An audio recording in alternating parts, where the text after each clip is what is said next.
Whoever you are, wherever you are, hope you are blessed and doing safe. Ladies and gentlemen, greetings, family. Of course, I'm tuning in. You see me without the glasses off today. But if you're looking for some opportunities, particular advertisement opportunities, then look no further at the link at the bottom to my email address. You can hit me up for advertisement opportunities. We are supporting and promoting your businesses here on this channel. You can also, if you would like to donate and subscribe to our Patreon, a link is at the bottom as well. So you have multiple ways in which you can advertise with the platform by emailing me when we go on through our live stream. You also have access to premium content, those that want to see premium content that you will not find here on YouTube or Facebook or Twitter, as I am suspended probably by now. You guys can check out the Patreon at link at the bottom. But advertisement opportunities, definitely email me, gavin.grich1@gmail.com for rates. And for the Patreon, it is the same as the YouTube channel. It is channel gboot2786. All right, I'll holla. Peace.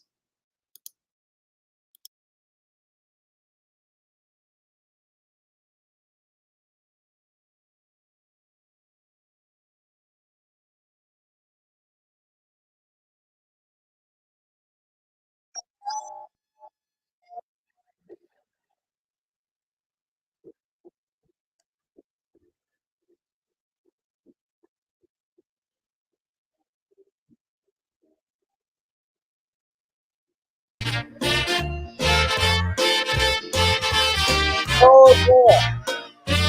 We're going to copyright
how we did it. Come on. It's not that nephew. Oh, you missed out. Come on.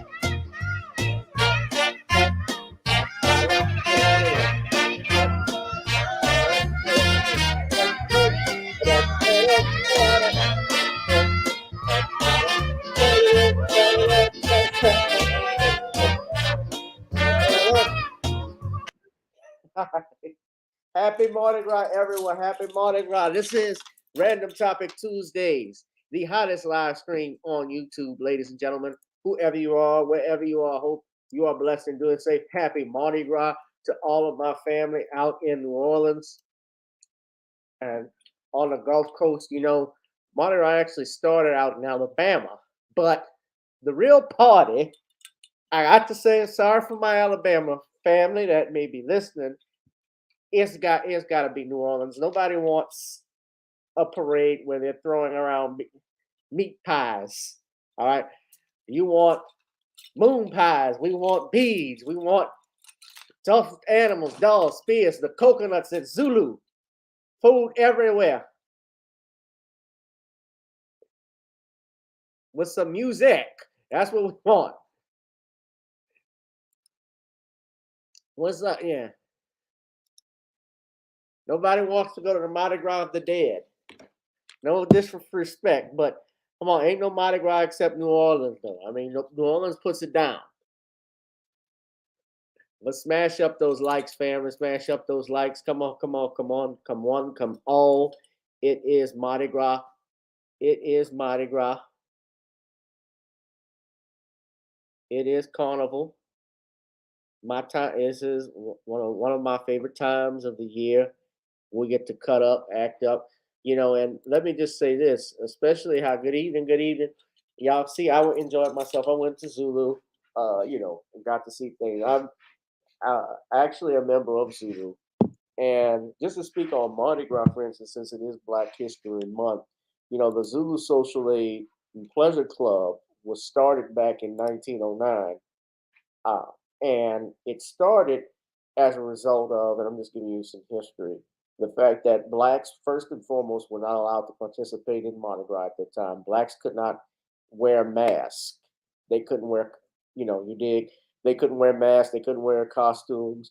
That was exclusively for whites. And at that time, in 1909, there was a play that was called "There Will Never Be and There Never Was Another King Like Me." I believe that's the actual play that they saw. And there was a skit in that where they had these tribal warriors, African warriors, and with skirts and stuff. And so they came up with the idea of mocking, you know, Rex, which I never really enjoyed Rex even as a kid growing up. I thought, you know, Rex came out.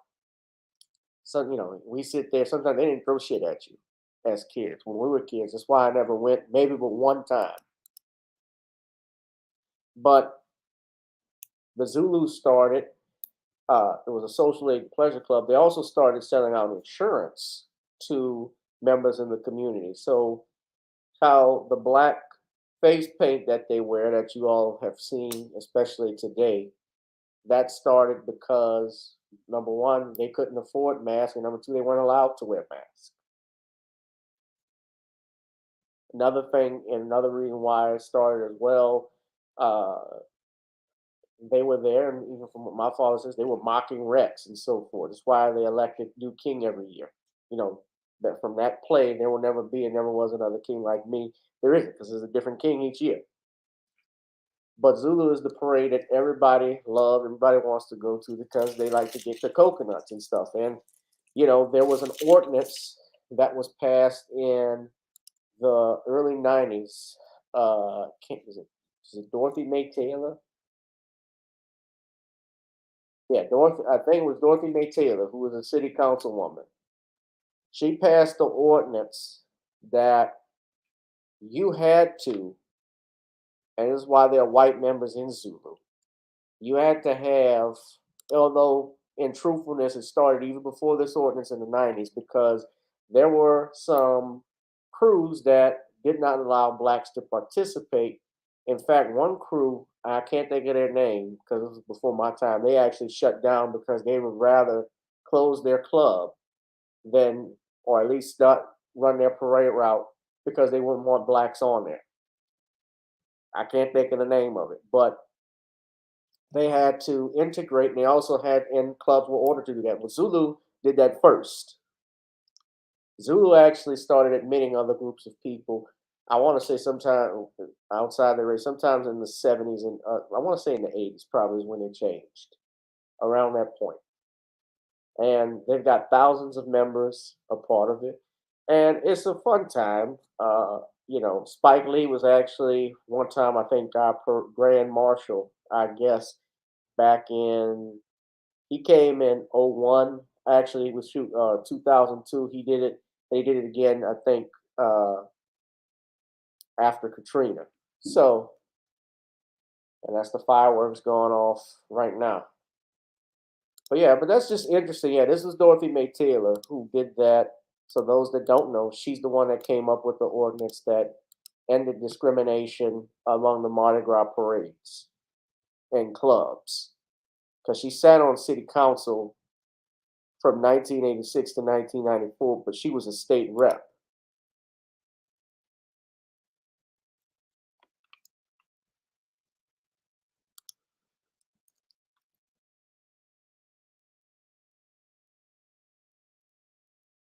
This was the crew of Corners.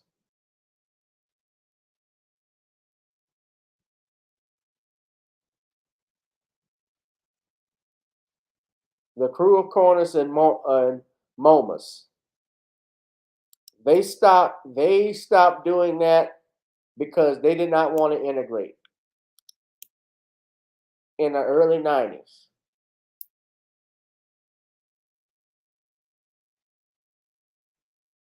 And interesting enough, from just reading this, a federal court ruled in their favor, citing the ordinance was unconstitutional infringement on the First Amendment rights of free association and an unwarranted intrusion into the privacy of the group subject to the ordinance.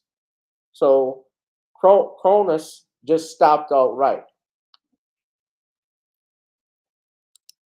But that's interesting. And this is the crew of Zulu. I did it. I did do it back in 2020. Haven't gone back. Uh, the club is open and jumping right now. Of course, I'm not gonna do that while I'm doing my show. But I was there in 2020. I was in tribal chief. I had fun doing it. I know there was some controversy. I did have issues with the blackface. I'm not gonna lie. When I thought about it, but then when the history was taught to me, um, and I've been around them long, and I have family members, friends who've been in it. I kind of got a better understanding of things, but it's not, and I get it's not for everybody. And there's some stuff I look at. I did see when they had that commemorative poster, and it was done by that Becky. Yeah, there was an actual Becky Foss, who they said was a Trump supporter that did it. I would say I thought there could be some black. I would have loved to have seen some black artists, young black artists that could have gotten that. But nevertheless, man, if Mardi Gras, New Orleans, it is different down here from what a lot of people think. And you're right, Danielle. A lot of those parades never integrated. I think Rex and those other white parades, they had to open the gates up to that. Now, interesting enough, a few years ago, Endymion, which is one of the big parades in Mardi Gras, they actually opened up and had their first black king a couple of years ago, who actually was the king of Zulu, I think, at the same time. I don't know I can't think of his name. My folks know him because the guy owns a big vegetable stand, I think, out in the French Quarter. But he was king of Endymion and king of Zulu at the same time, which was big. And they couldn't, and they said they drew his name out of a hat to call him up as the new king. After he became king, they stopped doing that at Endymion. Mardi Gras has always been. I love Mardi Gras party and being with my family and stuff, but it's always been a white holiday. Essentially for white folks. I mean, it's for everybody. Yeah, we have our own traditions, but white folks love to cut up at Mardi Gras. Just something about liquor, booze, and just doing whatever the hell you want before Lent. Because by 12 o'clock is when the horn's gonna blow, and they got to clear the street out in Bourbon Street. That's when that starts. Because now it's Ash Wednesday. That's just been the tradition. But that's Black History. This little Black History moment. I do have another Black History fact. I did some inventors. I want to finish with doing another inventor that a lot of people don't know by the name of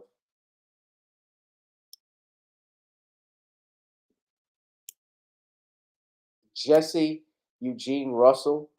This man, Jesse Eugene Russell, who is from Nashville, Tennessee, he actually created the concept for the wireless digital phone and communication. So if you have an iPhone, you had even a old Nokia. If you had the old flip phones, the Razor phones, you owe a debt of gratitude to Mr. Russell, who created the first digital cell phone. Let's just give you a little information. Mr. Russell is from Nashville, Tennessee, born on April 26, 1948, coming from a poor family in a deprived part of Nashville. However, he got an opportunity to attend the education program at Fisk and did exceptional. He went on to move into electrical engineering at Tennessee State University. He graduated with a Bachelor of Science degree in electrical engineering, and got his master's at Stanford. He created the concept for the first wireless digital phone and communication. At that time, as we know, mobile devices were used in vehicles, so Russell designed a cell phone that could transmit signals between handsets and cell phone towers. Doing so would make mobile phones more handy and more affordable. In a statement, Russell once said, "Most of the time, people are not in their cars." I said, "Well, that seems like an easy problem to solve, right? Why don't we just take the phones out of the car and put them on the people?" He is responsible for the innovations in the field of wireless communication systems. He created a company in New Jersey called Inc. Networks Incorporated, a broadband wireless communication system that focuses on 4G broadband wireless communication technologies and networks and services. Ladies and gentlemen, Mr. Jesse Eugene Russell, the inventor of the first digital cell phone. This is your Black History moment. Speaking of Black history, guys, let's get into the news. There is some Black history, of course, the worst kind that we ever want to discuss now is Mardi Gras, but obviously we never want to. It's always hard to, especially when we're talking about the death of one of our icons. Today is the 21st anniversary of the assassination of Brother Malcolm X. Now, it's hard to believe, my birthday was 2 weeks ago, and I always remember that when my mom used to give me, had a set of Black history books on it was on great Black leaders, great in arts, in sciences, in uh, civil rights, abolitionists. And I had one on book, and I specifically remember reading one of the chapters of it, and it was for kids, was on Malcolm X. Now, today marks the 58th anniversary of Brother Malcolm's assassination. And I don't think many of us still, Black American, I would say Black America in particular, have ever gotten over his assassination. We still haven't gotten over Dr. King's assassination as we speak. And Malcolm, of course, was assassinated out in Harlem, New York at the Audubon Ballroom while giving a speech for his Organization of African American Unity. Happy birthday to your baby, Danielle. Happy birthday.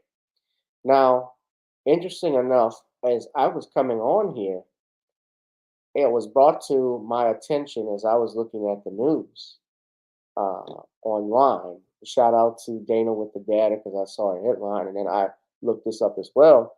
That it's fitting that on the 58th anniversary of Malcolm's assassination, his family has filed a $100 million lawsuit against the United States government on his behalf for their role in the death of Brother Malcolm. Now, I'm going to play a video. Now, of course, guys, you're going to see who's representing the family and watch this video. Now to the other news of the day. By the way, this is new. They have filed a $100 million wrongful death lawsuit in the wake of Malcolm's assassination. So, new developments in the assassination of Black activist Malcolm X 58 years ago today. His family now filing paperwork with the intent, they say, to sue for $100 million. It will name everyone from the NYPD to the FBI to the CIA to the Manhattan DA.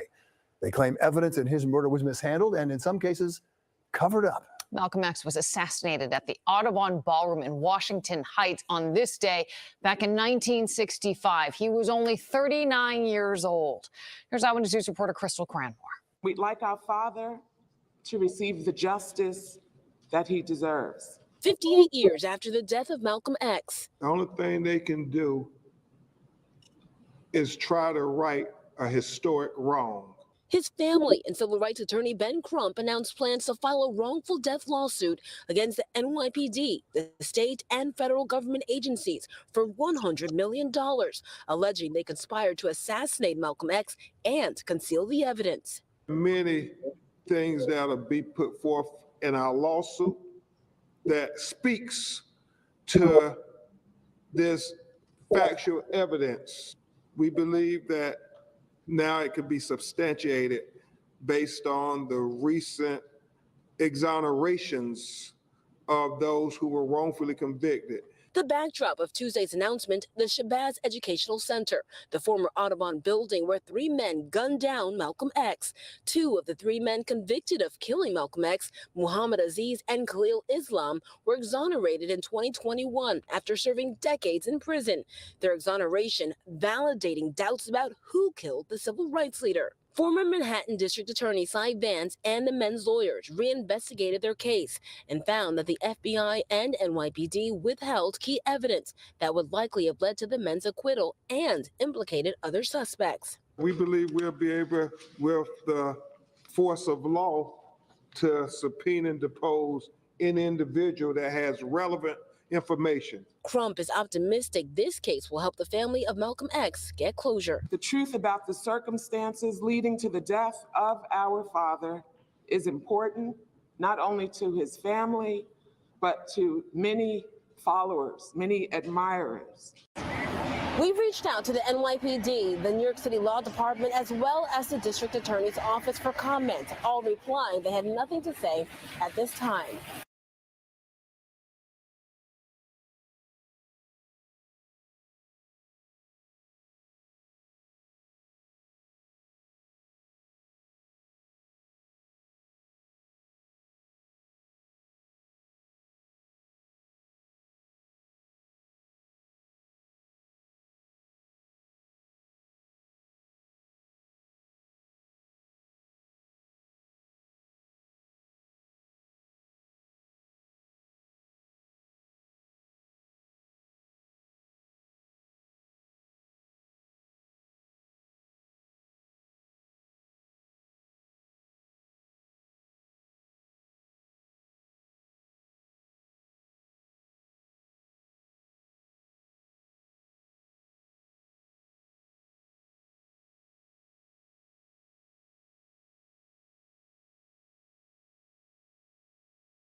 This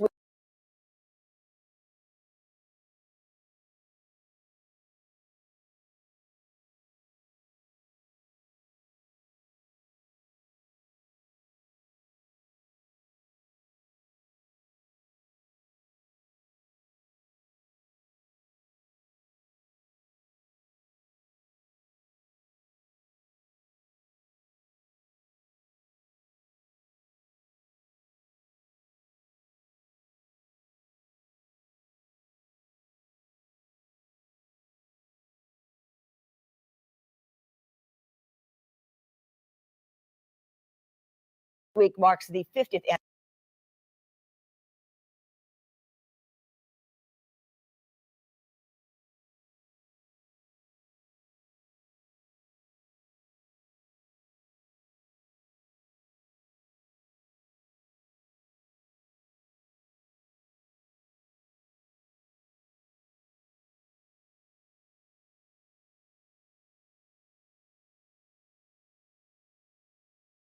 anniversary of the assassination of Dr. Martin Luther King Jr.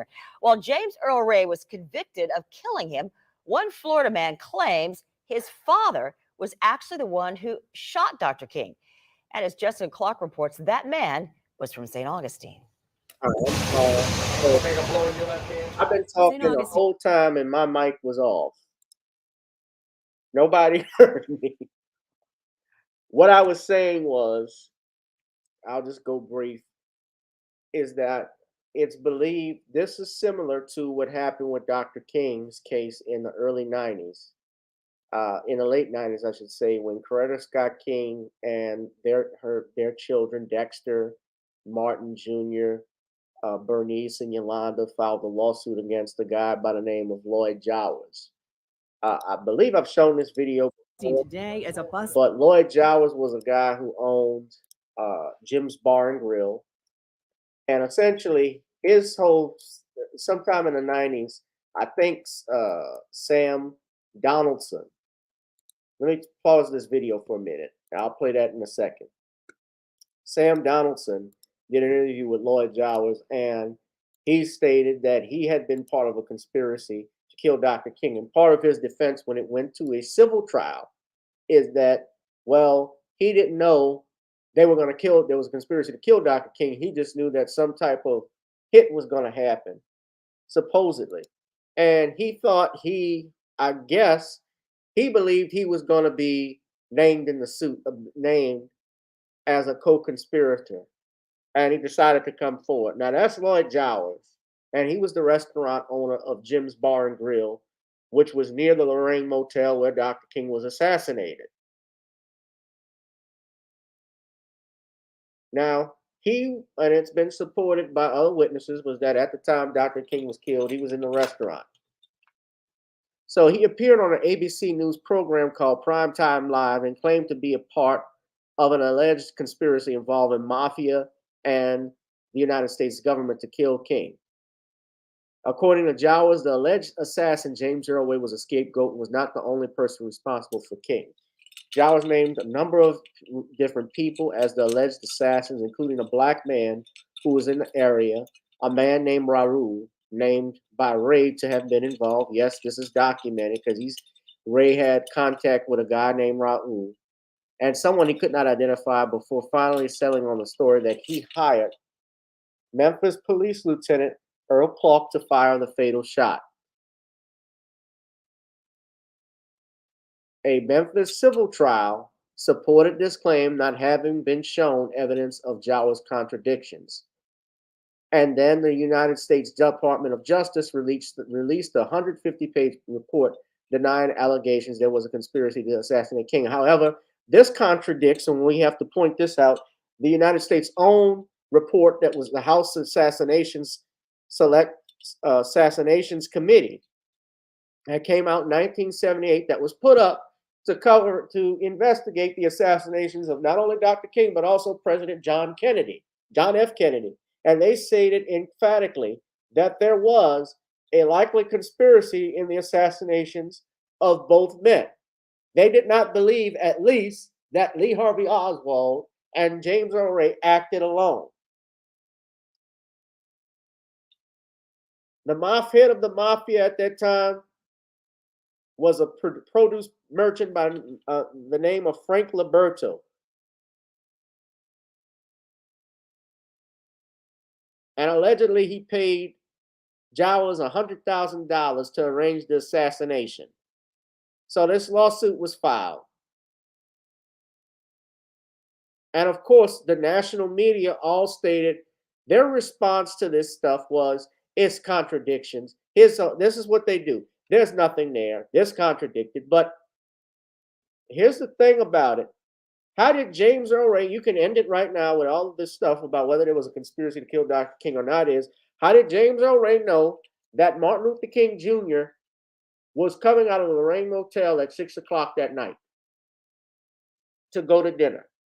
And most of all, how could he shoot the gun with that rifle in that bathroom with risking anyone else coming in there, in that boarding house he supposedly used to kill King, and then throwing his rifle up, so reportedly, on the side of the street? And magically, someone just finds it there. So he kills someone and then throws the rifle on the corner of the street. And then I remind you that, as I had Judge Joe Brown on his channel, he has stated emphatically that the gun that was used in killing Dr. King did not match the one that was James Earl Ray's. He said it was not the type of rifle. It was not the rifle that was hit Dr. King. The bullet that was hit by him was from a high velocity rifle. It was not from a Remington, the rifle that was in question. Supposedly he was too. I know what you're talking about, Darius. I've shown that video with Hosea Williams before. But as we talk about Malcolm, the co-conspirators, and I do want to play this video because we just started. I don't want to miss this, but they say this man claims his father shot MLK, and I don't know who this was from St. Augustine.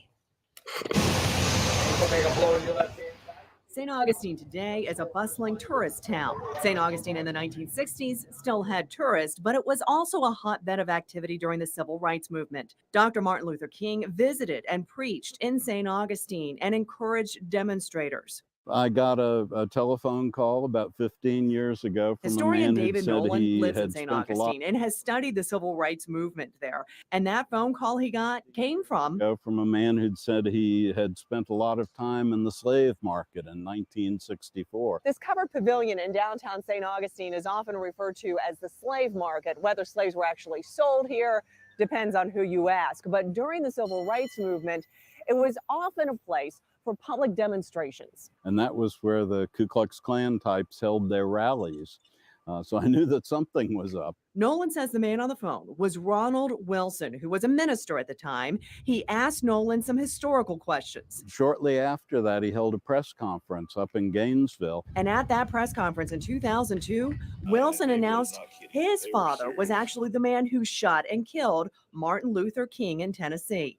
His father was Henry Clay Wilson, A local plumbing contractor who had run for public office here. In newspaper reports, the younger Wilson said his father on his deathbed admitted to killing King. Reports also indicate the younger Wilson had no evidence that his father shot King. James Earl Ray was convicted of killing Martin Luther King, but Ray recanted his confession. And I got to say this, he was not convicted. There was no trial. He pled guilty, which was basically what I have told you before, and you've heard this term as an Alford plea, where you plead for your best interest. So to avoid, I guess, the possibility of the death penalty, and that's what this Supreme Court case was about. Guy by the name of, I'm trying to think of his first name, but his name was Alford, which essentially, to avoid I think his name was Henry Alford. That's it.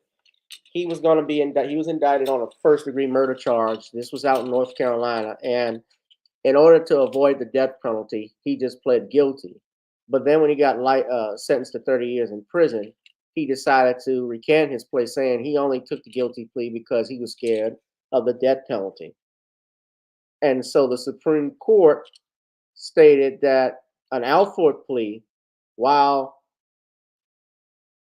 you took it to avoid the death penalty, it doesn't change the effects of a normal guilty plea, as if he knew, for instance, that the death penalty would happen anyway. So in other words, if you plead under Alford, while you're maintaining your innocence, you still would get this, you are still subject to the same penalty that's given, despite the fact that you did it for your best interest. So it doesn't change the outcome or the penalties that you would get. So if you pled Alford to a murder charge and murder carry life in prison.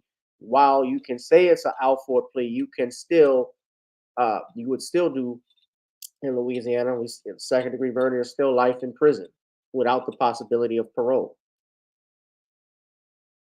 That's what James Earl Ray did. And some of King's own family, including his widow, Coretta Scott King, believes someone else besides Ray shot King. Yeah. Nolan says the FBI investigated Wilson's claims, but nothing came of it.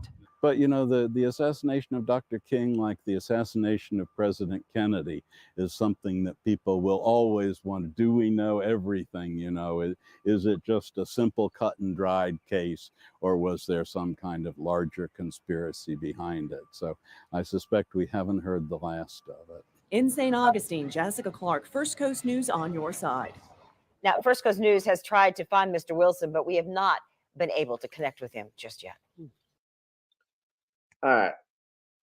Let me just say this. Let me play another video now. We're talking about Malcolm X. This is a clip, I think, from the BBC talking about that lawsuit that was filed. But this exact spot where the is in the Audubon Ballroom. This is a scene. And let me say, what you see in this picture up here, that is Alyosha Shabazz, Malcolm X's daughter, there as a baby. She was 2 when he was murdered. I think that's Betty in the car behind him. And that's her today. She's 60. I can't believe she looks good for 60 years old. She's a good-looking woman. Way of life. Their followers, at least 200,000 of them, embrace the faith of Islam and its customs. They want nothing less than a separate Negro state within the United States. One of their most forceful leaders has now broken away, dissatisfied with the policy of the black Muslim. He's a 38-year-old Nebraskan. His name was Malcolm Little. But now, because it's the name of servitude, he's known to the world simply as Malcolm X. Brotherhood for each one of us. Activists, politicians, and actors were amongst the 300 people who gathered in Harlem at the theatre where Malcolm X was shot dead. A blue light marked the exact spot where the 39-year-old had fallen. Unlike his contemporary, Martin Luther King, Malcolm X didn't want to see full racial integration. Rather, he believed in his early days that black separatism was the answer. I'm not for anybody who tells black people to be nonviolent while nobody is telling white people to be nonviolent. He became famous as the public face of the Nation of Islam, though 3 members of that organization were later jailed for his murder. Relatives of Malcolm X were present at the ceremony in New York to remember him. His daughter, Ilassa Shabazz, wants Americans to take more account of her father's legacy. But I think it's time that he is recognized and that he is accurately recorded in history instead of writing him off and pretending that he was, this man that was racist or that he was prejudiced or any of these things, when he was searching for solutions to the human condition where we could live, we could cohabitate together peacefully. Malcolm X, though, will always be a controversial figure in American history. He unwisely described the assassination of President J.F. Kennedy as the chickens coming home to roost, a quote which did him great harm at the time. And although he modified his militant views before his own assassination in 1965, he remains today a figure very much in the shadow of other civil rights leaders. He is not a shadow to us. I'm really hoping, I don't know what will come of this lawsuit. I will point out why I meant the similarities with the Dr. King assassination. The family in that case, when they sued Lloyd Jowers, they only got $100. The jury only came back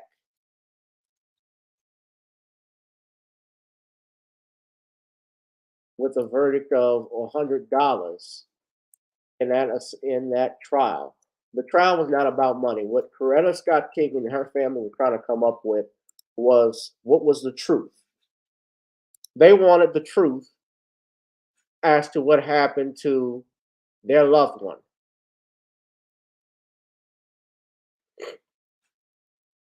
They wanted to know what happened with Dr. King. So the family was granted only $100 in damages. They requested that, and they saw it as vindication.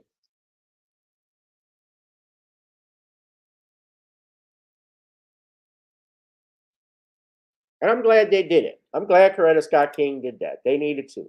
And I'm even glad for this. We'll see what happens, what will come out of it. I know a lot of people are not sold on Ben Crump, but I think they needed to sue. Most definitely. They, of course, were not going to get any criminal charges on it, on these people, because most of the people involved in his assassination are either dead, or maybe if they are not dead, they're so elderly they would not probably be able to be healthy enough to stand trial. But if they can be, I think that they should be brought to justice. Criminal charges, I know, would not happen because they're suing the NYPD, so they're not going to go out of their way and help the family. They do leave that out, that he was talking with the nation, and in fact, there's audio tape. I believe I think it's confirmed to be authentic that Malcolm was apologizing. Right, apologized to Elijah Muhammad for his comments.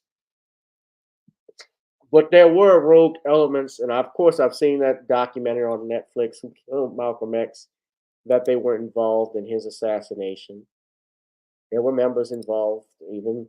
I talked with my friend, Brother Ron. We talked about what happened, and he brought to my attention that speech, remember, in the 90s that Minister Farrakhan gave about what you do with a traitor. I remember that. Now, I don't believe Farrakhan ordered Malcolm X's assassination. Malcolm, and if he was poisoned on his trip back from Africa, when he was out there in Africa and went to Mecca, he had gotten a bad case of quote unquote food poisoning out there. And he believed he was actually poisoned. And if you watch the Godfather of Harlem TV series, which I think is his final season, season 3, they even hinted at that or talked about that this new season. This new season is not what it was last year or the year before that.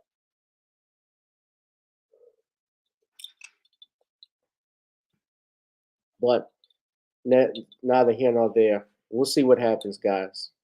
But hit that like, share, and subscribe button. Hit that notification bell so that when we go live, you get notifications. We're going to do our final topic. Also, I need y'all to please donate. And I didn't mention this earlier. This is a shame. Shame on me, Gavin. Donate. Support this channel by going to the CashApp, PayPal, Zelle, Venmo, the ticker at the bottom, guys. Anything you can do to support the family. This channel is not monetized. I greatly appreciate it. Please do so.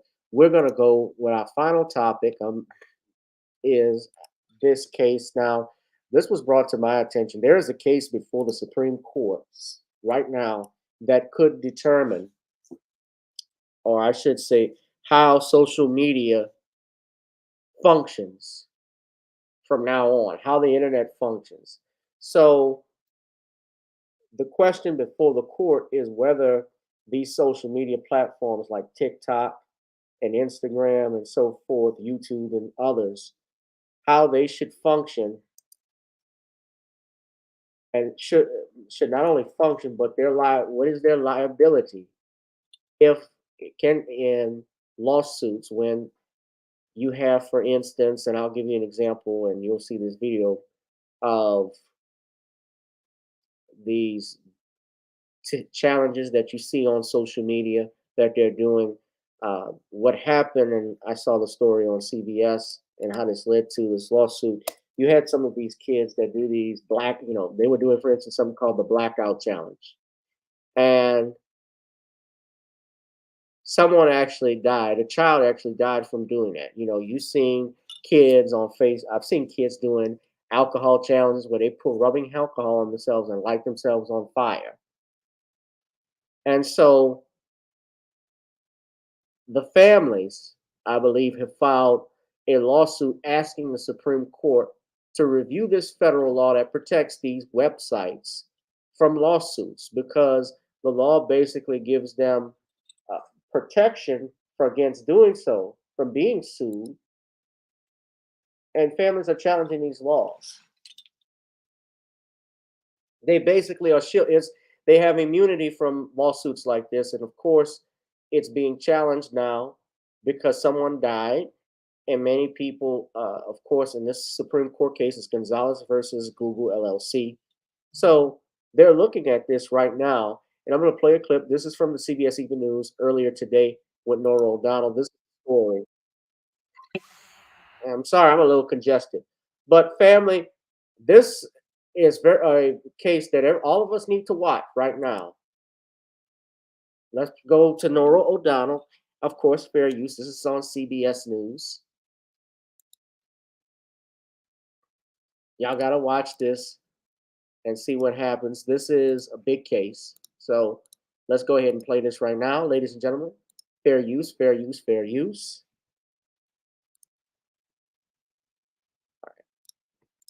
Internet as we know it. The argument is over whether popular tech companies like TikTok and Google can be liable for harmful user-generated low, but I content got it on their loud. sites. CBS's I got Jan as loud Crawford as I spoke with can. one I don't mother know who what's going on, why the volume is so low. says the price of internet freedom is too high. 10 years old, always smiling, Nyla Anderson was a shining star. She was my butterfly. She was everything any mother can ask for. Nyla died in December 2021 after attempting the so-called blackout challenge, which she had seen on TikTok. She's one of at least 15 children aged 12 and under who have died in just 18 months as a result of the challenge. Like other social media outlets, TikTok's algorithms recommend videos and other content to users. Anderson said that feature led to Nyla's death. They are actually feeding into our children. They are sending them videos that they never even searched before. In a statement to CBS, TikTok said, dangerous challenges are strictly prohibited on our platform and promptly removed if found. That's her twin brother. Anderson sued TikTok and has filed papers in the case now before the Supreme Court that for the first time could hold tech companies accountable for some of the information and videos they are recommending to users. The companies say a 1996 federal law shields them from liability, and that the modern internet would not exist if companies couldn't sort and recommend third-party content to users. Free speech advocates say social media companies have rights similar to newspapers deciding what articles to publish. People criticize social media platforms today, and they have the right to criticize them, but they don't have the right to legally force them to publish certain content, to not recommend other types of content, and so on. But for Anderson and other grieving parents, that has to change. How many more kids until they come to an end? How many more? That's my question to them. How many more children until this stops? A mother continuing to fight for answers. Jan Crawford, CBS News, Philadelphia.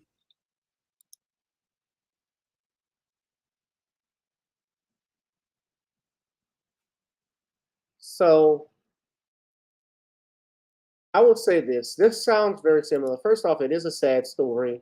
Whenever a child or a young person or anybody loses their life, especially someone, for us, when we see it as children, it's especially sad because so much potential, so much youth is now gone permanently. And to die in that fashion, especially over a TikTok challenge or or Facebook challenge, whatever it was, this blackout challenge that this kid had. And I will say this, of course, I think the reason why they want to add these companies to that is there's also a financial issue. If they are found liable, these corporations like Google LLC, for instance, they have a lot of, which is YouTube, they have a lot of money. They have a lot of income, a lot of money, a lot of profit, I should say. They're very popular. And of course, if you sue someone that big, it's like suing Walt Disney for, let's say, someone that dies at a theme park. They got insurance. They have liability insurance. So they're going to obviously get, or you could get, if a potential lawsuit, you get more money than just suing the individuals that were involved. That's the same reason why, for instance, with Malcolm X's assassination that I just pointed out, the government being named in it, they have obviously more money than those that actually did the shooting. Because Lloyd Jones didn't, like you saw with Dr. King's assassination, I'm not going to say he didn't have money, but compared to the U.S. government, to the FBI, CIA, that is inconsequential. But if you're comparing the two, so there's no comparison. It's incomprehensible to even think they had some type of comparison. And here, if you're naming Google, which is a big company, I believe Google is a Fortune 500 company. You can correct me if I'm wrong, but I'm going to assume they are. Yeah, they are. They're ranked 73. 500 ranked, they're 73. So they have some. So they're obviously they can get more money from this. And of course, I think the danger. And now, when you read the Supreme Court's uh, comments, especially today, and they're weighing this. If you look at the New York Times article, they frame it as the Supreme Court is frustrated with having to weigh tech company protections as it has the potential to alter the very structure of the internet. Elena Kagan said, quote, these are not like the 9 greatest experts on the internet, referring to the Supreme Court. Others had practical concerns. Justice Kavanaugh worried that a decision imposing limits on the shield would really crash the digital economy with all sorts of effects on workers and consumers, retirement plans, and what have you. Drawing lines in the area, he said, was a job of Congress. We are not equipped to account for that. The federal law at issue that they're referring to is Section 230 of the Communications Decency Act that shields online platforms from lawsuits over what their users post and the platform's decisions to take content down. Limiting the sweep of the law could expose the platforms to lawsuits claiming they had steered people to post and videos that promote extremism, advocate violence, harm reputations, and cause emotional distress. Now, I can tell you, as you all know, as a content creator, and especially as an attorney, my potential discomfort with changing these laws and so forth, or striking them down, because if it affects the way now, if we think Google is something now, if this law is struck down, we haven't seen nothing yet.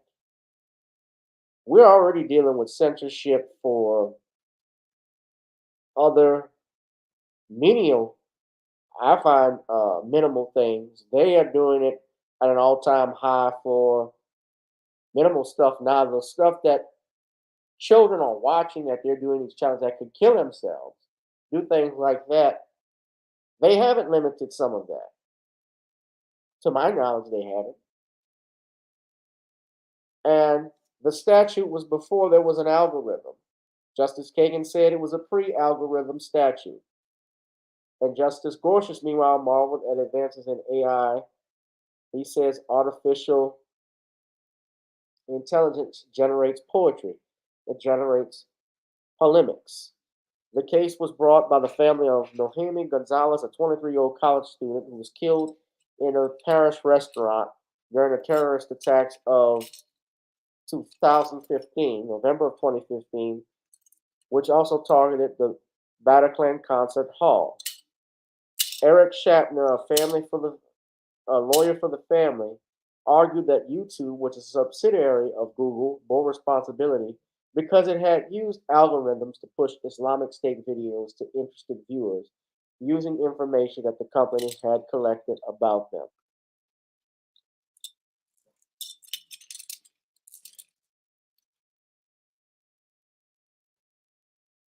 I don't know about this one,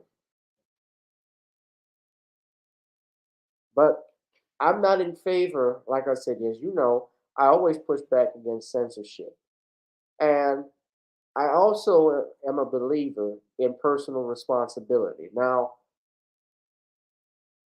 I find this very similar to what happens when we have gun laws in this country, and of course, there's a mass shooting.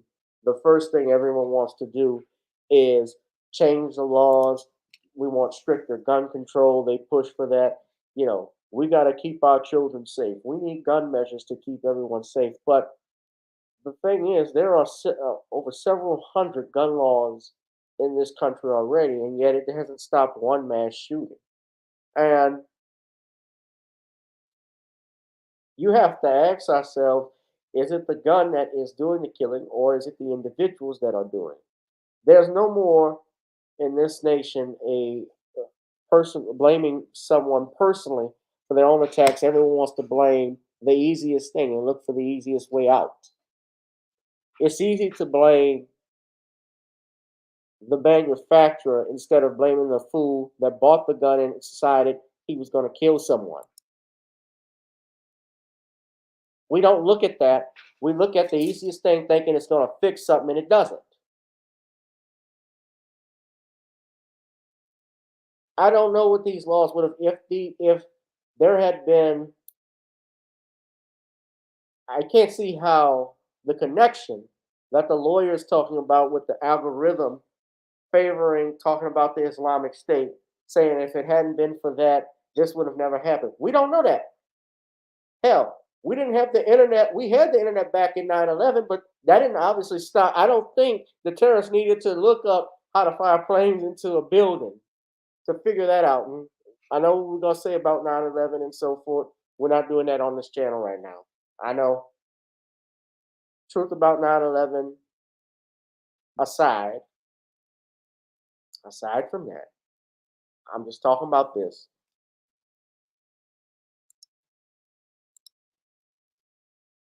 That's just my point. I can't see a connection. And somebody may do that.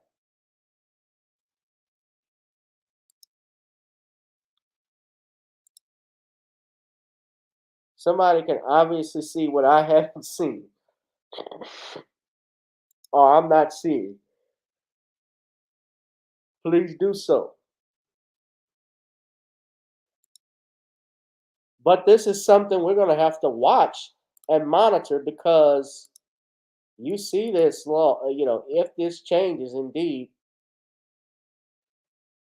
So basically, an algorithm, like when we talk about me being shadow banned, for instance, an algorithm essentially, and I'm trying to just do my best to explain it.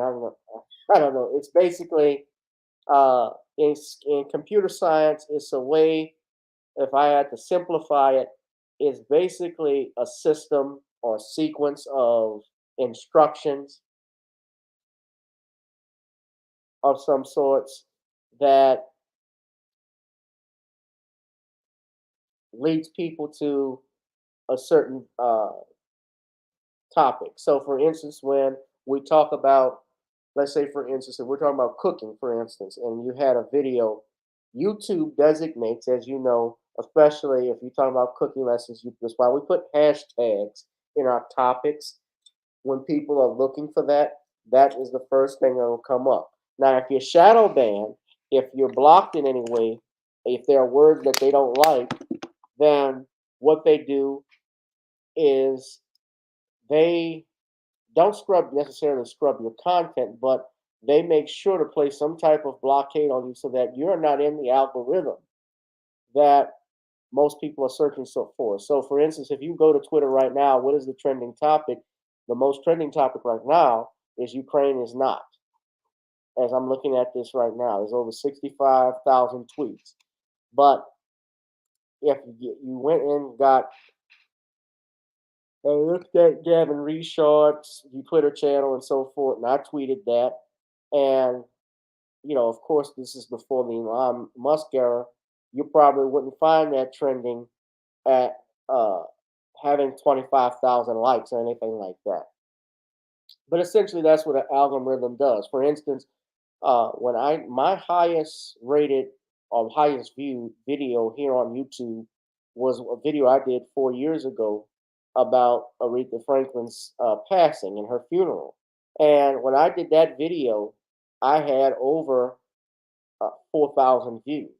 Now, this was before, and I can tell I got shadow banned because I didn't even have 1,200 subscribers. I think at that point, I didn't even have 500. But there were people that saw that and saw the video because they were interested in hearing about why Farrakhan didn't speak. And so that was trending, and I got over, like I said, 5,000 views, 4,000 views at that point. So it was big. But that is essentially what the algorithm is. And YouTube's algorithm, you know, they basically will dictate who gets what. So it's basically, if I broke it down for you, Danielle, it's a recommendation system that decides which videos YouTube suggests. That's what it is to its users.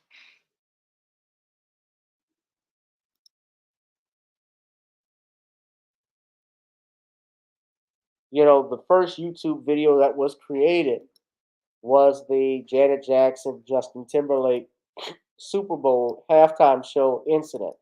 And by the way, speaking of which, shout out to Taj and his family. Shout out to Taj and his family. Uh, Janet Jackson, did y'all know, just curious, this is aside from the SCOTUS case, do y'all know that Janet Jackson was supposed to be at the Grammys, couldn't, and she wanted, before she did an appearance, because she was supposed to accept some type of award, uh, I believe they were honoring her. She wanted a public apology from CBS for their treatment of her at the Super Bowl. And instead of doing that, CBS just pulled out and said, "We're not going to honor you with this award." So instead, they gave the award to Lil Wayne.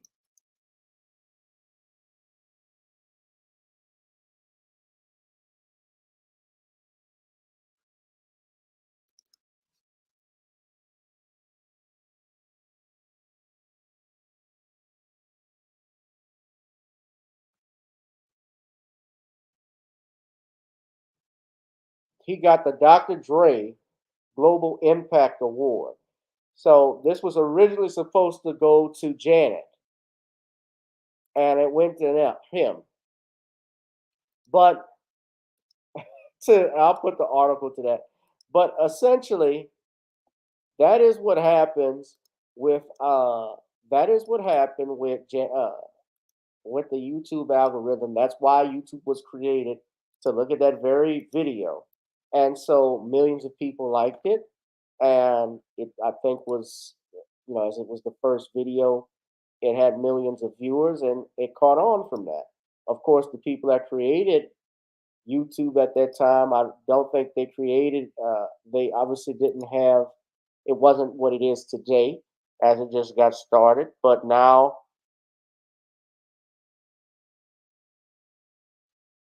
you have people, so, you know, people trying to do things for attention, sometimes the wrongful things. You know, we've seen these videos. I've seen these videos with people pouring the alcohol in. I remember the milk crate challenge. At some point, there has to be, and I know with kids it's different. With children, it's different. But parents, please, especially adults, even you know, adults there, you have to be the one that supervises your children when this type of stuff happens. You got to monitor what your kids are watching, point blank and simple. Because unfortunately, we will have tragic situations like that. It's like the parents that leave the gun out on the counter and the kid grabs the gun and shoots themselves or shoots their friend when they're playing with it. It's hard to, and I know you can't be there everywhere, everyone at once, but adults have to, guardians, parents have to monitor their children.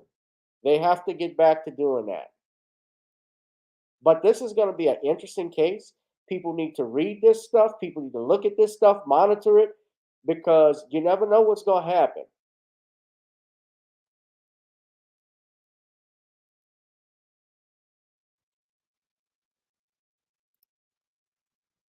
You never know what's going to happen. What happens to your kid? You may tragically end up like end up like the lady's child in that story. Monitor what your kids watch, especially monitor the people that they're around too, because friends, peer pressure plays a role in a lot of that stuff too. Most people may not admit that. Yeah, the milk crate challenge, the boiling water challenge.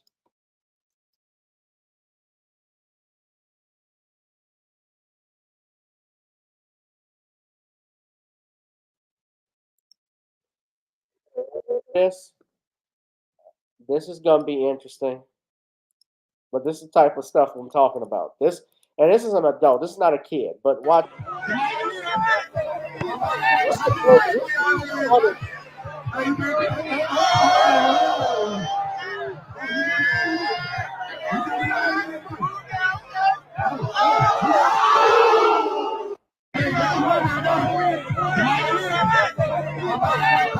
That's the what I don't get. What's fun of that?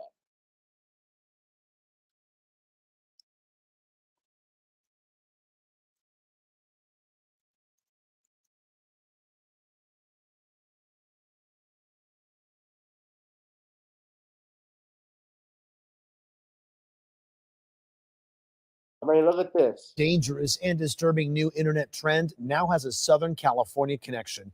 It's being called the Fire Challenge. Teens are seen in online videos just like this one, setting themselves on fire and some getting badly burned.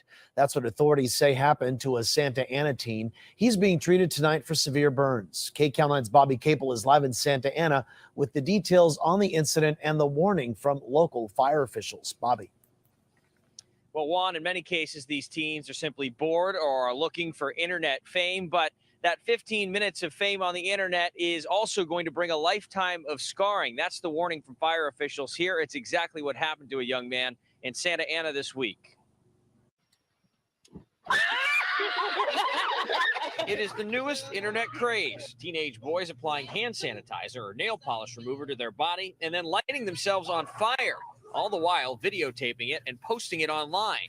They are usually in a shower where there is quick access to water. It's called the Fire Challenge. They challenge each other to light different parts of their bodies on fire. On Thursday, here in the 900 block of South Standard Street in Santa Ana, the OC saw its first case of the Fire Challenge as a 16-year-old boy was rushed to a local hospital with several burns. He used nail polish remover, poured it on his chest, and lit it on fire. As a result, he suffered burns to his hips, his neck, and his face. Captain Larry Kurtz with the Orange County Fire Authority showed us a demonstration of just how dangerous this new social media fad can be. And take a look at the results. Hand sanitizer was applied to this shirt and then lit on fire. Within seconds, the flames start shooting up and the shirt is torched. This thermal camera shows just how hot it can get, upwards of 1,000 degrees. What these videos do not show is the aftermath of this situation, where usually they suffer severe burns. And it's not just the burns that you need to concern yourself with. They can inhale the superheated gases, which will destroy their lung tissue. This has been proven fatal in the past. And that teenager here from Santa Ana involved in this particular incident is in stable condition at a local hospital. He is going to survive, but he's also going to have scarring for life. We're live tonight in Santa Ana. Bobby Capel, KCAL9 News. Yeah. He's also got nothing about brain damage because I think he already had it.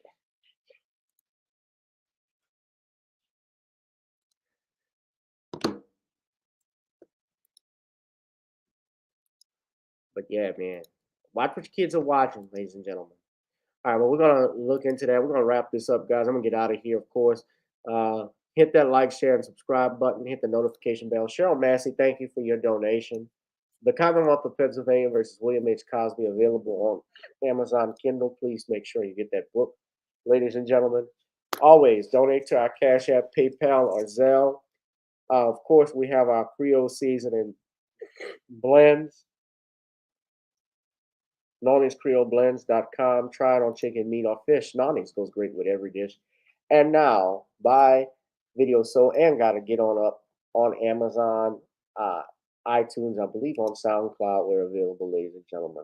All right, we're going to wrap this thing up, guys. Of course, because it is Mardi Gras, would tell you, got to get on up. But, of course, I think we're going to take us out on the ultimate Mardi Gras because it is time to second line. So let's not get on up now. We've gotten on down, get on up. It's now time to go back into the second line, ladies and gentlemen. So let's hit it.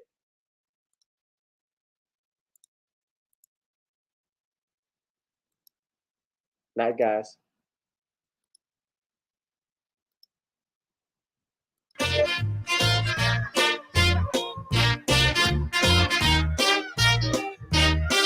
Everybody rock.